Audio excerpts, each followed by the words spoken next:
and I welcome you all in dream classes. आज हम chemistry class 10th chapter number 1 start करेंगे जो कि है केमिकल रिएक्शन एंड इक्वेशन। ठीक है, तो सबसे पहले हमारे दिमाग में क्वेश्चन अराइज होता है कि केमिकल रिएक्शन क्या होते हैं, केमिकल इक्वेशन क्या होते हैं। तो जैसे आपने सुना होगा कि केमिस्ट्री लैब्स होते हैं, वहाँ पे काफ़ी सारे एक्सपेरिमेंट्स होते हैं। जैसे कि जब कोई मेडिसिन बनाई जाती है तो केमिकल रिएक्शंस, अलग अलग केमिकल्स या फिर अलग अलग सब्सटेंस यूज किए जाते हैं, उन्हें मिक्स किया जाता है, तब वो मेडिसिन बन पाती हैं। ऐसे ही अपन केमिस्ट्री लैब में जब देखते हैं तो काफ़ी सारे क्या रखे रहते हैं, एसिड्स रखे रहते हैं, बेस रखे रहते हैं, जिनको मिलाने से क्या होता है, केमिकल रिएक्शन होता है ना। किसी भी दो चीज़ को जब अपन मिलाते हैं तो क्या होता है, केमिकल रिएक्शन होता है। और हमने छोटी क्लासेस में फिजिकल चेंज और केमिकल चेंज के बारे में पढ़ रखा है। क्या होता है, जैसे कि कटिंग ऑफ एप्पल, अगर अपन एप्पल को काट देंगे तो जो एप्पल का टेस्ट रहेगा, जो अलग अलग पार्ट में अपन एप्पल को बांट दिया है, तो क्या वो एप्पल का टेस्ट बदल जाएगा? वो एप्पल का टेस्ट तो नहीं बदलता। लेकिन केमिकल चेंज क्या होता है, जैसे कि अपन कुकिंग ऑफ फूड देखते हैं, जब अपन खाना पकाते हैं अपने घर में, जब खाना बनता है तो जो कच्चा सामान रहता है उसका टेस्ट अलग रहता है, और जब वो खाना पक जाता है तो उसका टेस्ट अलग हो जाता है ना। तो अपन कहते हैं उसमें खाना पकने में क्या हुआ है, कोई चेंज हुआ है। केमिकल्स रिएक्शंस होते हैं वहाँ पे, बट वो केमिकल्स हमारी बॉडी के लिए हार्मफुल नहीं रहते, वहाँ पे भी चेंजेस हो रहे होते हैं ना। तो यही होता है चेंजेस, फिजिकल चेंज होता है और केमिकल चेंज होता है। फिर जैसे कि रस्टिंग ऑफ आयरन अपन देखेंगे, जब आयरन में, लोहे में जंग लग जाती है तो कौन सा चेंज है, केमिकल चेंज है। केमिकल चेंज हमें पता कैसे चलता है कि जो एक बार चेंज हो गया है वो वापस से दोबारा पहले जैसे में ना हो पाए। जैसे देखो ऑफ पेपर, जब हम पेपर फाड़ देते हैं तो क्या हम उसे दोबारा चिपका सकते हैं, जोड़ सकते हैं, है ना। लेकिन जैसे हम खाना पका देते हैं तो क्या आप, मैं चावल पका रही हूँ, एक कच्चा चावल लिया हमने और फिर उसको चावल बनाया, तो क्या आप चावल पकने के बाद से उसका कच्चा चावल बना सकते हो? नहीं बना सकते, है ना, नहीं बना सकते। तो ये कुकिंग ऑफ फूड क्या है, केमिकल चेंज है। रस्टिंग ऑफ आयरन, जब लोहे में एक बार जंग लग जाती है तो क्या वो जंग लगे लोहे से, क्या अच्छा लोहा दोबारा से अपन को मिलता है? नहीं मिलता है। तो रस्टिंग ऑफ आयरन किसका एग्जाम्पल है, केमिकल चेंज का। अब अपन देखते हैं केमिकल रिएक्शंस की डिफाइन क्या होती है। Chemical reaction are the process in which new substance with new property are formed. Chemical reaction क्या है, एक प्रोसेस है जिसमें एक नया सब्सटेंस बनता है, और जो नया सब्सटेंस बनता है उसकी नई प्रॉपर्टीज रहती हैं। जैसे अपना खाना बनता है तो पहले उसका टेस्ट अलग रहता है, फिर बाद में उसका टेस्ट अलग हो जाता है। पहले जैसे चावल रहता है वो एकदम ड्राई रहता है, लेकिन चावल पकने के बाद वो हल्का सा गीला टाइप में हो जाता है ना, वो मुलायम हो जाता है। तो उसकी जो यहाँ पे अपन कह सकते हैं कि क्या हुआ है, उसकी प्रॉपर्टीज जो है वो चेंज हुई है। तो केमिकल रिएक्शंस की क्या डिफाइन होती है, chemical reaction are the process in which substance with a new property are formed. Chemical reaction एक ऐसी प्रोसेस है जिसमें कि जो सब्सटेंस बनता है वो उसकी एक नई प्रॉपर्टी होती है ना, जो उसकी पहले प्रॉपर्टी थी उससे एक अलग प्रॉपर्टी उसके पास होती है। तो हम कहते हैं कि ये केमिकल रिएक्शन हुआ है। ठीक है, फिर नेक्स्ट देखो, during a chemical reaction atom of one element do not change into those of another element, only a rearrangement of atom takes place in a chemical reaction. आप बोलोगे ये क्या आपने पढ़ के बताया, मुझे नहीं समझ में आया। देखो, जब आप चावल बनाते हो तो चावल के जो दाने रहते हैं वही दाने ना बड़े बड़े हो जाते हैं ना। जब आप चावल बनाते हो तो वही दाने बड़े बड़े हो जाते हैं, और दाने कंबाइन तो नहीं होते। वो अलग बात है कि वो गीला रहता है तो हल्का सा चिपकने लगता है, बट वो दाने जो रहते हैं वो कंबाइन नहीं होते हैं ना।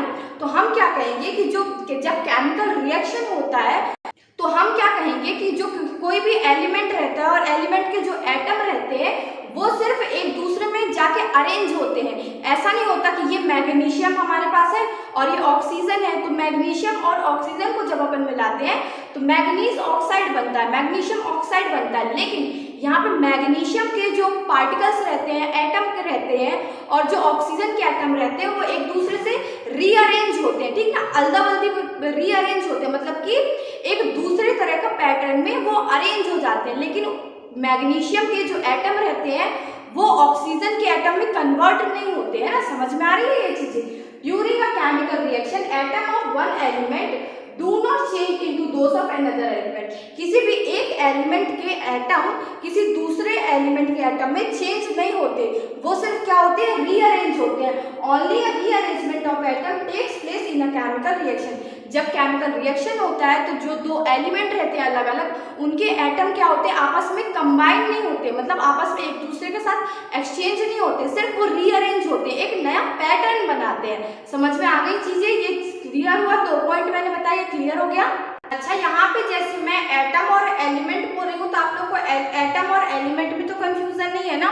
जो एलिमेंट मैं बोल रही हूँ, एलिमेंट का मतलब क्या है, जैसे हमारा सिल्वर हो गया, ऑक्सीजन हो गया, ये सारी चीजें एलिमेंट में आ जाती हैं। जैसे आयरन हो गया और काफी सारी चीजें आप ले सकते हो, गोल्ड हो गया, कॉपर हो गया, एल्युमिनियम हो गया, ये सब चीज क्या है, हमारे एलिमेंट है ना। और एलिमेंट के अंदर जो एलिमेंट है, जैसे कि हम गोल्ड लेते हैं तो गोल्ड क्या होगा, एक बहुत छोटे छोटे पार्टिकल्स से मिलकर बना होगा। गोल्ड जैसे इतना बड़ा आप गोल्ड का पीस लोगे, इतना बड़ा तो वैसे नहीं लेते, इतना छोटा आप गोल्ड का अगर पीस लोगे तो गोल्ड के पीसेस में भी बहुत छोटे छोटे पार्टिकल्स जो मिलके रहेंगे, बहुत छोटे छोटे चीजों से गोल्ड जो रहेगा वो बना रहेगा। तो वही छोटा पार्ट को अपन क्या कहते हैं, एटम कहते हैं। ठीक है, समझ में आ गया एलिमेंट और एटम में क्या डिफरेंस होता है। फिर अपन देखते हैं, जैसे मैं अभी बता रही थी कि केमिकल रिएक्शन जो होता है, ये मैग्नीशियम प्लस ऑक्सीजन अपन लेंगे और उसको अपन हीट करेंगे तो क्या बनेगा, मैग्नीशियम ऑक्साइड। ठीक है, क्या बनेगा, मैग्नीशियम ऑक्साइड। तो इसमें जो मैग्नीशियम के पार्टिकल्स रहेंगे और जो ऑक्सीजन के पार्टिकल्स नहीं, सॉरी, जो मैग्नीशियम के क्या रहेंगे, एटम रहेंगे, और जो ऑक्सीजन के एटम रहेंगे वो सिर्फ रीअरेंज होंगे, एक दूसरे में एक्सचेंज नहीं होगा, वो सिर्फ रीअरेंज होगा और क्या बन जाएगा, मैग्नीशियम ऑक्साइड। फिर रिएक्शंस में जो कोई भी रिएक्शंस होते हैं, केमिकल्स रिएक्शन होते हैं, उसमें दो चीजें होती हैं, एक रिएक्टेंट होते हैं और एक प्रोडक्ट होता है। रिएक्टेंट देखो, the substance which take part in chemical reaction are called reactant. क्या बोल रहा है, the substance which take part in chemical reaction. जैसे केमिकल रिएक्शन लिखी हुई है तो ऐसे सब्सटेंस जो किसमें, उसमें भाग लेते हैं, टेक पार्ट लेते हैं केमिकल रिएक्शन में। तो यहाँ पे मैग्नीशियम और ऑक्सीजन जो है वो क्या है, रिएक्टेंट है। किस रिएक्टेंट किसको कहते हैं, जिस चीज को अपन मिला रहे हैं उसको अपन क्या कहते हैं, रिएक्टेंट। फिर से मैं बता रही हूँ, जिस चीज को अपन मिलाते हैं उस चीज को क्या कहते हैं, reactant. The substance which take part in chemical reaction are called reactant. ठीक है, फिर प्रोडक्ट देखो, the new substance produced as a result of chemical reaction are called product. देखो, जब केमिकल रिएक्शन पूरी हो जाती है तो जो न्यू प्रोडक्ट बनता है, जो न्यू सब्सटेंस बनता है, उसको अपन क्या कहते हैं, product. The new substance produced as a chemical reaction are called product. जब केमिकल रिएक्शन पूरी हो जाती है और जो अपना सब्सटेंस केमिकल रिएक्शन होने के बाद बनता है, उसे अपन क्या कहते हैं, प्रोडक्ट कहते हैं। और यहाँ पे प्रोडक्ट क्या है, मैग्नीशियम ऑक्साइड। ये तो वर्ड क्लियर हो गया कि रिएक्टेंट क्या होता है, प्रोडक्ट क्या होता है। यहाँ पे मैग्नीशियम और ऑक्सीजन हमारा रिएक्टेंट है और मैग्नीशियम ऑक्साइड हमारा प्रोडक्ट है। जैसे मैंने अभी आपको बताया था कि जो चेंजेस होते हैं वो दो तरह के होते हैं। पहला क्या होता है, फिजिकल चेंज, और दूसरा क्या होता है, केमिकल चेंज।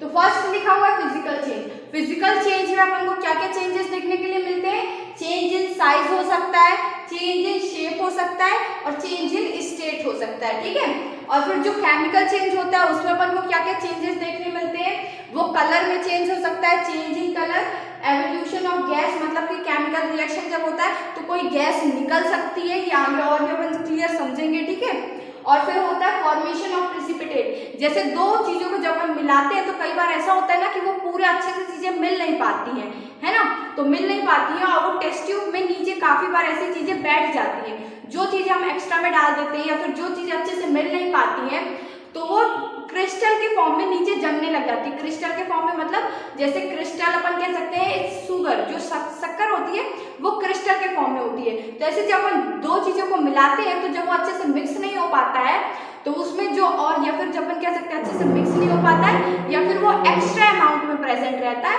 तो वो नीचे टेस्ट ट्यूब पे जाके क्रिस्टल जमने लग जाती है, तो उसी को अपन कहते हैं फॉर्मेशन ऑफ प्रेसिपिटेट। प्रेसिपिटेट का मतलब है फॉर्मेशन ऑफ क्रिस्टल अपन बोल सकते हैं। फिर होता है नेक्स्ट चेंज देखने को अपन को मिल सकता है, चेंज इन टेम्परेचर। ठीक है, आप ये नोट कर लो, फिर मैं इनके एग्जाम्पल बताती चलती हूँ। ठीक है, फिजिकल चेंज में हम लोगों ने सबसे पहले क्या लिखा था, change in shape and size. अब देखो, जब आप पेपर को कैंची से काटते हो तो उसका शेप चेंज हो जाता है, शेप चेंज हो जाता है ना, पेपर को आप काट रहे हो कैसे भी शेप में तो उसका शेप चेंज हो जाता है। ठीक है, और जब आप पेपर को काटते हो तो उसका साइज भी चेंज होता है, पेपर पहले बड़ा था फिर वो छोटा होता जाता है ना, तो ये कटिंग ऑफ पेपर किसका एग्जाम्पल हो गया, फिजिकल चेंज का।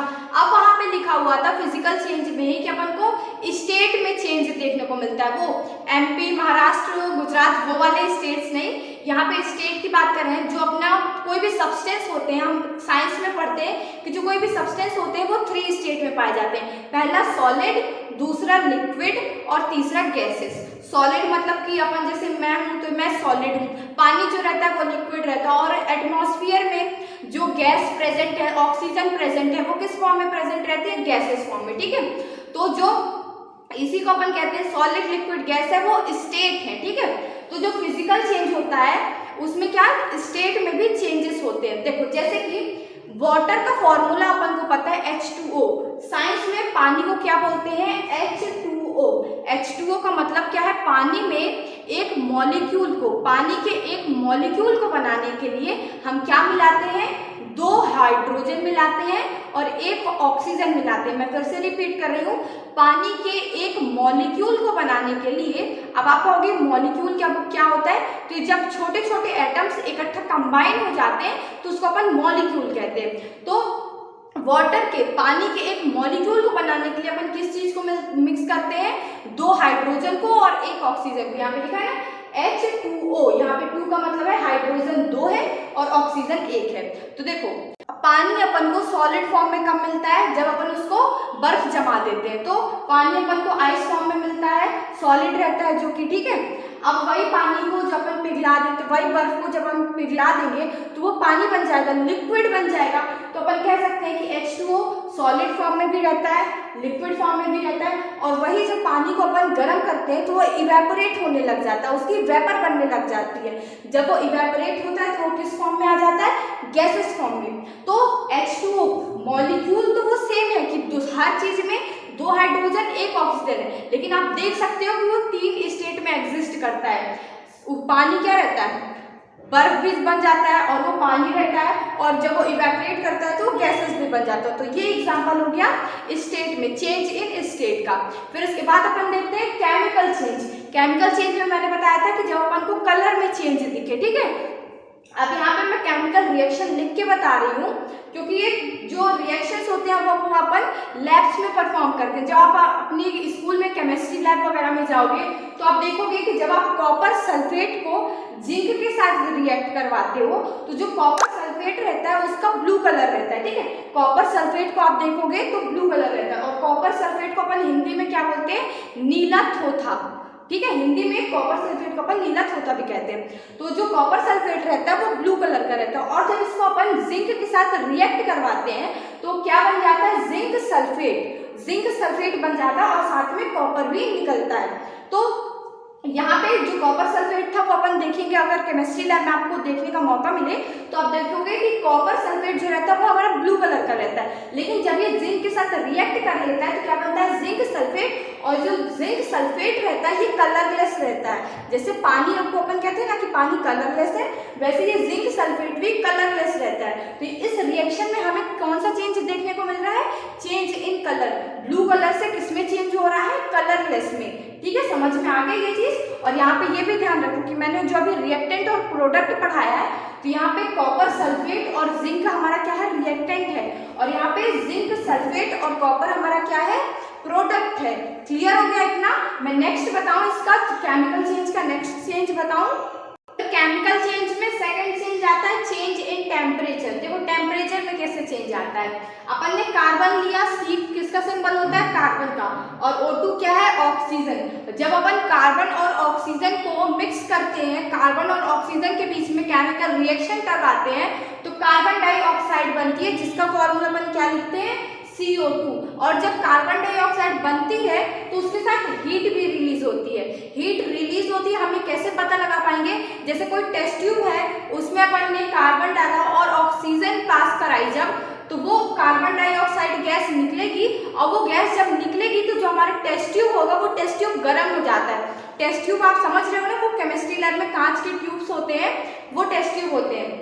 तो जब कार्बन डाइऑक्साइड निकलती है तो जो हमारा कांच का टेस्ट ट्यूब होता है वो गर्म होता है, तो हम क्या कहेंगे कि उसमें टेम्परेचर का चेंज हो रहा है। पहले गर्म नहीं था लेकिन फिर हीट रिलीज हुई, वो टेस्ट ट्यूब गर्म लगने लगता है, तो चेंज इन टेम्परेचर वहां पे हम ऑब्जर्व करते हैं। फिर नेक्स्ट थर्ड है फॉर्मेशन ऑफ प्रेसिपिटेशन। प्रेसिपिटेशन का मतलब मैं आपको ऑलरेडी बता चुकी हूँ। अब देखो, जब आप घर में दही जमाते हो, फॉर्मेशन ऑफ कर्ड करते हो, दही जमा रहे होते हो, तो आप देखते हो कि वो जो पहले अपन दूध में हल्का सा दही डाल देते हैं और एक दिन बाद जब अपन देखते हैं तो वो थक्का थक्का सा आ जाता है ना, मतलब पानी पानी सा अलग होने लग जाता है और जो व्हाइट सा जेली टाइप में रहता है दही में वो अलग हो जाता है। तो यही कह सकते हैं कि फॉर्मेशन ऑफ प्रेसिपिटेट मतलब कि क्रिस्टल फॉर्म में कुछ थक्का थक्का सा जमता है ना वो, तो अपन क्या कह सकते हैं कि जो formation of curd from milk है वो किसका एग्जांपल है, फॉर्मेशन ऑफ प्रेसिपिटेशन का। और formation of curd from milk chemical change क्यों हुआ, क्योंकि देखो आप जब मिल्क से दूध से एक बार दही बनाते हो तो उसमें केमिकल चेंज हो जाते हैं और उसमें कौन सा बैक्टीरिया पाया जाता है, लैक्टोबैसिलस बैक्टीरिया होता है, ठीक है। उसकी वजह से ये जो केमिकल चेंज हो पाता है, मिल्क जो होता है वो दही में चेंज हो पाता है। लेकिन ये फिजिकल चेंज क्यों नहीं हुआ, क्योंकि आप क्या दही से दोबारा दूध बना सकते हो, नहीं बना सकते। मिल्क से एक नए सब्सटेंस का फॉर्मेशन हो जाता है, दूध से एक नया सब्सटेंस बन जाता है, वो क्या बनता है, दही बनती है। इसीलिए हम कह सकते हैं कि formation of curd from milk is example of chemical change. फिर नेक्स्ट देखो फोर्थ है एवोल्यूशन ऑफ गैस, ऐसे रिएक्शन जिसमें कई गैसेस निकलती है, ठीक है।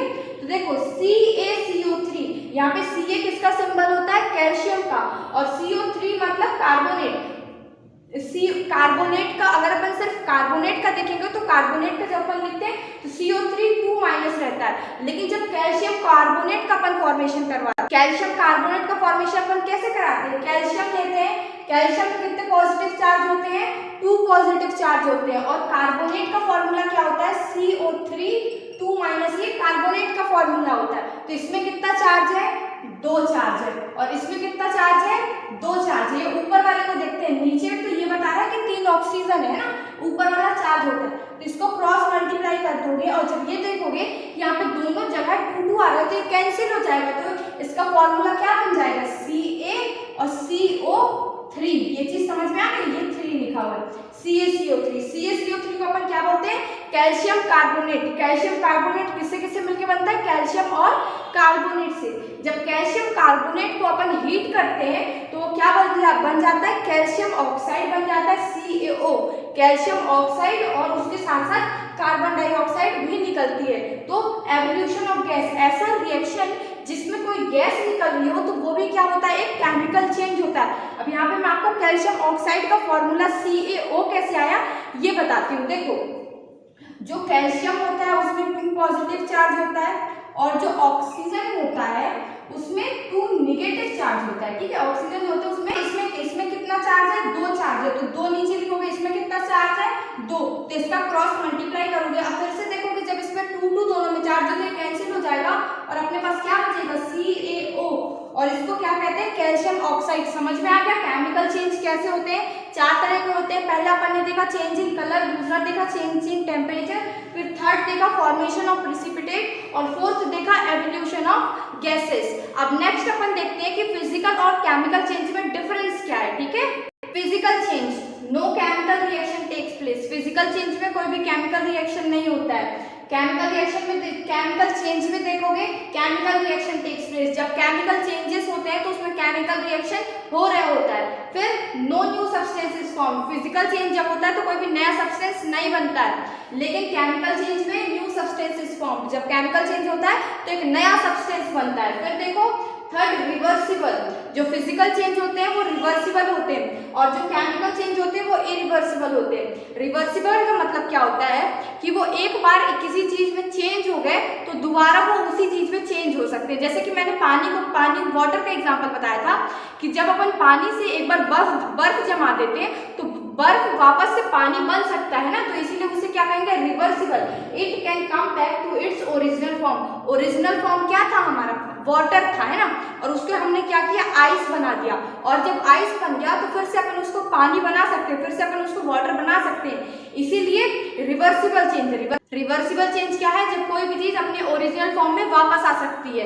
तो फिजिकल चेंज क्या होते हैं, रिवर्सिबल होते हैं, लेकिन केमिकल चेंज जो होते हैं वो इरिवर्सिबल होते हैं। It does not return to its original form. जैसे मैंने अभी मिल्क से कर्ड का एग्जाम्पल बताया था कि हम दूध से दही तो बना सकते हैं, लेकिन दही से वापस से मिल्क नहीं बना सकते, इसीलिए केमिकल चेंज जो होते हैं वो इरिवर्सिबल होते हैं, वो अपने ओरिजिनल फॉर्म में वापस से नहीं आ सकते। ठीक है, क्लियर हो गया इतना।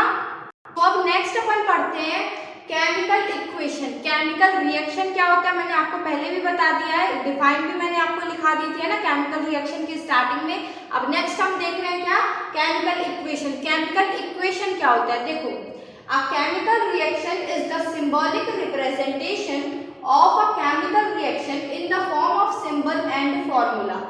बस यहाँ तक इसकी मेन डेफिनेशन है, फिर आप चाहो तो इतना मत लिखो, बट यहाँ तक आपको लिखना मेन है। ठीक है, जो लोगों को याद करने में प्रॉब्लम होती है, वो इजीली रिकॉल नहीं कर पाते हैं, तो यहाँ तक भी ये डिफाइन बिल्कुल करेक्ट होती है। देखो केमिकल इक्वेशन क्या होता है, केमिकल रिएक्शन क्या होता है, जैसे ये मैंने लिखा है zinc plus sulphuric acid is equal to zinc sulphate plus hydrogen. जैसे मैंने एक और एग्जांपल बताया था, मैग्नीशियम प्लस ऑक्सीजन को जब अपन मिलाते हैं तो क्या बनता है, मैग्नीशियम ऑक्साइड बनता है। वैसे एक यहाँ पे लिखा हुआ है जिंक प्लस सल्फ्यूरिक एसिड को जब अपन मिक्स करते हैं, केमिकल रिएक्शन कराते हैं ये दोनों के बीच में, किसके बीच में, जिंक और सल्फ्यूरिक एसिड के बीच में, तो क्या बनता है, जिंक सल्फेट बनता है और हाइड्रोजन गैस निकलती है। तो ये जो केमिकल रिएक्शन है, केमिकल रिएक्शन हो रहा है, यहाँ पे रिएक्शन हो रहा है किसके बीच में, जिंक और सल्फ्यूरिक एसिड के बीच में। तो ये जो केमिकल रिएक्शन है, जब इसको अपन इसके सिंबल के फॉर्म में रिप्रेजेंट करेंगे, सिंबल के फॉर्म में या फिर किसके फॉर्म में, सिंबल के फॉर्म में करते हैं या फिर फॉर्मूले के फॉर्म में। जैसे जिंक का सिंबल क्या होता है, जिंक का तो सिंबल होगा क्योंकि जिंक अकेला, तो जिंक का सिंबल क्या अपन लिखते हैं, Zn। सल्फ्यूरिक एसिड का फॉर्मूला क्या होता है, H2SO4। H2SO4 का मतलब क्या है, सल्फ्यूरिक एसिड में 2 हाइड्रोजन होते हैं, 1 सल्फर होता है और 4 ऑक्सीजन होता है। तो जब अपन जिंक और सल्फ्यूरिक एसिड को मिलाते हैं तो क्या बनता है, जिंक सल्फेट। जिंक सल्फेट का फॉर्मूला क्या होता है, जिंक और 1 सल्फर और 4 ऑक्सीजन और फिर हाइड्रोजन गैस निकलती है H2। तो जब ये केमिकल रिएक्शन को अपन इसके सिंबल के फॉर्म में, फॉर्मूला के फॉर्म में रिप्रेजेंट करेंगे, तो इसी चीज को अपन क्या कहते हैं, केमिकल इक्वेशन। यहाँ पे केमिकल रिएक्शन हो रही है और उस रिएक्शन को अपन उसके सिंबल और फॉर्मूले के फॉर्म में जब लिख देते हैं तो इसे अपन कहते हैं क्या है, केमिकल इक्वेशन है। यही चीज यहाँ पे लिखी हुई है। यहाँ पे सॉरी, यहाँ पे रिएक्शन नहीं होगा, यहाँ पे क्या होगा, इक्वेशन होगा। मैंने ध्यान नहीं दिया बिल्कुल भी, करेक्ट कर लो आप इसे। A chemical equation is the symbolical representation of a chemical reaction in the form of symbol and formula। ठीक है, यहाँ तक डेफिनेशन हो गई। फिर आगे देखो, where the reactant are given on left hand side. मैंने क्या बताया था, ये जिंक और सल्फ्यूरिक एसिड यहाँ पे क्या है, रिएक्टेंट है। जैसे पहले वाले एग्जांपल में मैग्नीशियम और ऑक्सीजन क्या था, रिएक्टेंट था, तो वैसे यहाँ पे जिंक और सल्फ्यूरिक एसिड क्या है, रिएक्टेंट है। तो यहाँ पे क्या हो रहा है, जो रिएक्टेंट होते हैं, जिन दो चीजों को अपन मिलाते हैं केमिकल रिएक्शन कराने के लिए, उसको अपन हमेशा लेफ्ट साइड पे लिखते हैं। और फिर and the product are given on the right hand side is called chemical equation. और जो प्रोडक्ट होते हैं, जैसे यहाँ पे प्रोडक्ट क्या है, जिंक सल्फेट है और हाइड्रोजन है, तो यहाँ पे प्रोडक्ट जो होते हैं वो किस हैंड साइड पे लिखे जाते हैं, राइट हैंड साइड पे। प्रोडक्ट को अपन कहाँ लिखते हैं, राइट हैंड साइड पे। जैसे मैग्नीशियम और ऑक्सीजन को जब अपन मिला रहे थे तो जो प्रोडक्ट क्या बन रहा था, मैग्नीशियम ऑक्साइड बन रहा था। क्या बन रहा था प्रोडक्ट, मैग्नीशियम ऑक्साइड। और मैग्नीशियम ऑक्साइड को अपन किस साइड पे लिख रहे थे, राइट हैंड साइड पे। तो आपको समझ में आ गया कि केमिकल इक्वेशन क्या है। केमिकल इक्वेशन कुछ भी नहीं, केमिकल रिएक्शन को जब अपन सिंबल और उसके फॉर्मूले के फॉर्म में लिख देते हैं तो उसी को अपन केमिकल इक्वेशन बोलने लगते हैं। ठीक है, अब केमिकल इक्वेशंस भी जो होती है वो 2 तरह की होती है, बैलेंस्ड केमिकल इक्वेशन और दूसरी होती है अनबैलेंस्ड केमिकल इक्वेशन। तो मैं आगे अब आपको बैलेंस्ड और अनबैलेंस्ड केमिकल इक्वेशन बताती हूँ। सबसे पहले अपन देखते हैं balanced chemical equation. Balanced chemical equation क्या होता है, देखो a balanced chemical equation has equal number of atoms of different element in the reactant and product। क्या लिखा है, नहीं समझ में आया, नहीं समझ में आया, मैं बताती हूँ। देखो ये जैसे कि ये रिएक्शन अभी अपन ने जस्ट देखा था ना इसके पहले कि जिंक किससे रिएक्ट कर रहा है, H2SO4 क्या होता है, सल्फ्यूरिक एसिड, और ये क्या बन जाता है, जिंक सल्फेट। ये क्या बन जाता है, जिंक सल्फेट, और इसके साथ ही क्या रिलीज होती है, हाइड्रोजन गैस। अब यहाँ पे देखो क्या लिखा, a balanced chemical equation has equal number of different atom. जो बैलेंस्ड केमिकल इक्वेशन रहता है उसमें जो डिफरेंट एलिमेंट के एटम रहते हैं वो सेम रहते हैं, सेम नंबर में रहते हैं। कहाँ कहाँ? Different atom in the reactant and product. Reactant side ये है जिंक प्लस सल्फ्यूरिक एसिड, क्या है? अपना रिएक्टेंट है। और ये क्या है? जिंक सल्फेट और हाइड्रोजन अपना क्या है? प्रोडक्ट है। अब यहाँ पे देखो रिएक्टेंट साइड पे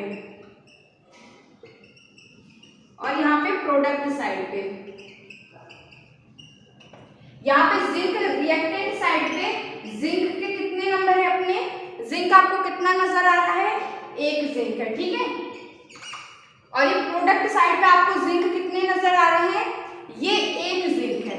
ये 4 पता है किसके लिए लगा है? ये ऑक्सीजन के लिए 4 लगा है। जिंक सिर्फ अपना एक है, तो यहाँ पे भी जिंक कितना है? एक है। अब फिर इसमें नेक्स्ट देखो हाइड्रोजन कितने हैं इस साइड पे? अपने रिएक्टेंट साइड पे हाइड्रोजन कितने हैं?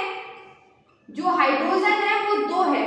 हाइड्रोजन H के नीचे 2 लगा है, तो हाइड्रोजन इस साइड पे अपने कितने हैं?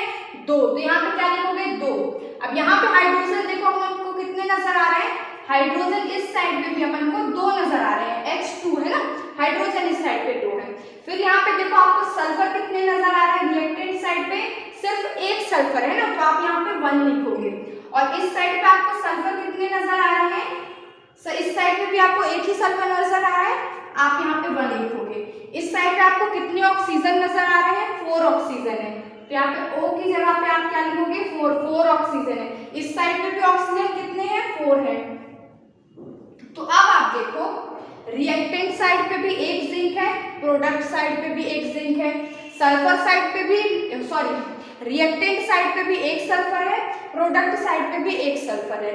रिएक्टेंट साइड पे 2 हाइड्रोजन है, प्रोडक्ट साइड पे भी 2 हाइड्रोजन है। रिएक्टेंट साइड पे 4 ऑक्सीजन है, प्रोडक्ट साइड पे भी 4 ऑक्सीजन है। जब ये सारे जो हमारे एलिमेंट हैं या फिर एटम हैं वो सब इक्वल है, तो अपन क्या कहेंगे कि ये जो इक्वेशन है हमारा क्या है? बैलेंस्ड इक्वेशन है। इस इक्वेशन को हम बैलेंस्ड इक्वेशन क्यों कह रहे हैं? क्योंकि यहाँ पे डिफरेंट एटम्स जो है एलिमेंट है प्रोडक्ट के रिएक्टेंट के साइड पे और प्रोडक्ट के साइड पे वो क्या है? इक्वल है। क्या समझ में आ रहा है? इक्वल है। रिएक्टेंट साइड पे भी जो एलिमेंट है जितने नंबर पे है ना, जैसे जिंक 1 है तो इस साइड भी जिंक 1 है, सल्फर 1 है तो इस साइड भी सल्फर 1 है, हाइड्रोजन 2 है तो इस साइड भी हाइड्रोजन 2 है, ऑक्सीजन 4 है तो इस साइड पे भी ऑक्सीजन 4 है। इसीलिए रिएक्टेंट साइड पे और प्रोडक्ट साइड पे नंबर ऑफ एटम जो है एलिमेंट के वो सेम है। इसीलिए हम कहेंगे कि ये जो इक्वेशन है ये बैलेंस्ड केमिकल इक्वेशन है। फिर नेक्स्ट अपना आता है unbalanced chemical equation. Unbalanced chemical equation. An unbalanced chemical equation has an unequal number of atom of one or more element in the reactant and product. आप बोलोगे मुझे कुछ भी समझ नहीं आया जो भी आपने बोला, मैं अभी क्लियर करती हूँ। देखो जैसे ये एग्जांपल दिया है, यहाँ पे हाइड्रोजन है, ऑक्सीजन है और हाइड्रोजन और ऑक्सीजन मिलके क्या बन रहा है? वाटर, पानी, H2O, ठीक है। अब यहाँ पे रिएक्टेंट साइड पे देखो, रिएक्टेंट साइड पे देखना और प्रोडक्ट साइड पे देखना। रिएक्टेंट साइड पे आपको कितने हाइड्रोजन नजर आ रहे हैं? दिख रहा है ना? नजर आ रहा है ना? हाँ, हाइड्रोजन कितने हैं? 2 हाइड्रोजन है। इस साइड कितने हाइड्रोजन है? जल्दी से बताओ। H के नीचे 2 लगा है, मतलब कि यहाँ पे 2 हाइड्रोजन है, ठीक है। और इस साइड पे ऑक्सीजन कितने हैं? 2 ऑक्सीजन दिख रहे हैं ना? O के नीचे 2 लगा है। ऑक्सीजन कितने? इस साइड पे 2 है। और इस साइड पे ऑक्सीजन कितने? यहाँ भी 2 है। नहीं, इस साइड पे एक ऑक्सीजन है। हाइड्रोजन 2 है और ऑक्सीजन 1 है, तो ऑक्सीजन यहाँ पे 1 है।